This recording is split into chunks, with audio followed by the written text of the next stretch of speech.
Supreme court की तरफ से, उमर अता बंदियाल साहब की तरफ से। अब इसका नुकसान किसको है? तो इमरान खान साहब को भी है, हामिद मीर साहब, नदीम मलिक साहब। अब इस फैसले के ऊपर जो प्लान है वो तब्दील भी होते रहते हैं, वो कैंसिल भी होते रहते हैं। नदीम मलिक साहब का कहना है, तो हामिद मीर साहब कहते हैं कि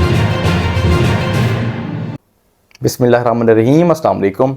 तो नैब के कवानीन में जो तरमीम की गई थी तो उसको करदम करार दिया गया है सुप्रीम कोर्ट की तरफ से, उमर अता बंदियाल साहब की तरफ से। अब इसका नुकसान किसको है? तो जाहिर सी बात है, सबसे पहले तो नवाज शरीफ साहब को, जरदारी साहब को, अच्छा उनके अलावा इमरान खान साहब को भी है। वो कैसे, आपको इस वीडियो के अंदर बताऊंगा। तो उसके बाद दो सीनियर सहाफ़ी, हामिद मीर साहब, नदीम मलिक साहब, अब इस फैसले के ऊपर उनकी क्या राय है वो भी उन्होंने इजहार किया है।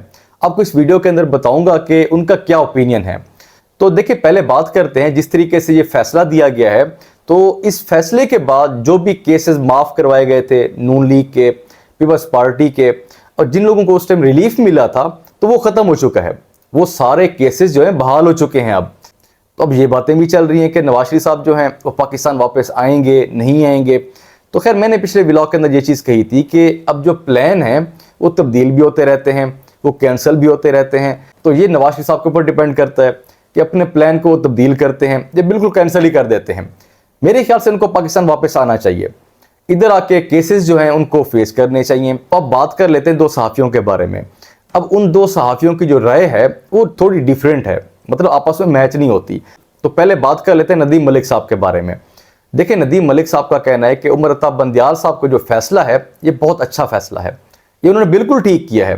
क्योंकि वो कहते हैं कि जब पीडीएम की जमातें हुकूमत के अंदर आई थी तो आते ही उन्होंने अपने मुकदमात को ख़त्म करने के लिए, अपने आप को रिलीफ देने के लिए और एनआरओ के लिए उन्होंने नैब के कवानीन में तरमीम की थी। तो इसीलिए वो कहते हैं कि अब जिस तरीके से अपने वो केसेस माफ़ करवा रहे थे तो ये फैसला बहुत अच्छा है। अब उनके जो केसेस माफ़ उस टाइम करवाए गए थे अब वो दोबारा से बहाल हो चुके हैं। तो नदीम मलिक साहब की तो ये राय थी। तो हामिद मीर साहब कहते हैं कि ये जो नैब है, ये जो नैब के कवानीन हैं, इनको बिल्कुल ख़त्म होना चाहिए, क्योंकि ये मुशर्रफ साहब के दौर में कानून बनाए गए थे। तो ये बेसिकली पॉलिटिकल विक्टिमाइजेशन के लिए बनाए गए थे। तो हामिद मीर साहब कहते हैं कि बिल्कुल इनको होना ही नहीं चाहिए, अब ये कवानीन होने ही नहीं चाहिए पाकिस्तान के अंदर। तो वो कहते हैं कि इमरान खान साहब, जो कि दरख्वास्त भी जिन्होंने दी है, पिटीशन दायर की है, तो अब ये फैसला तो आ चुका है, लेकिन वो कहते हैं कि सबसे ज़्यादा नुकसान इनको ही होगा अब, क्योंकि वो खुद जेल के अंदर हैं। तो नैब को दोबारा से अथॉरिटी मिल चुकी है, पावर मिल चुकी है। तो हामिद मीर साहब कहते हैं कि इमरान खान साहब ने खुद को ही फंसा दिया है। तो इसके अलावा हामिद मीर साहब उमर अता बंदियाल साहब के बारे में कहते हैं कि उमर अता बंदियाल साहब जो हैं वो मतलब पाकिस्तान तहरीक इंसाफ की काफ़ी सपोर्ट करते हैं। तो हामिद मीर साहब कहते हैं कि उमर अता बंदियाल साहब ने यह फैसला इसीलिए किया है क्योंकि जाते जाते उनकी कोशिश थी कि कोई ऐसा मतलब फैसला दे के जाऊँ ताकि मुझे गुड बुक में रखा जाए, जो पाकिस्तान तहरीक इंसाफ है अच्छे लफ्ज़ों के अंदर याद रखे उनको।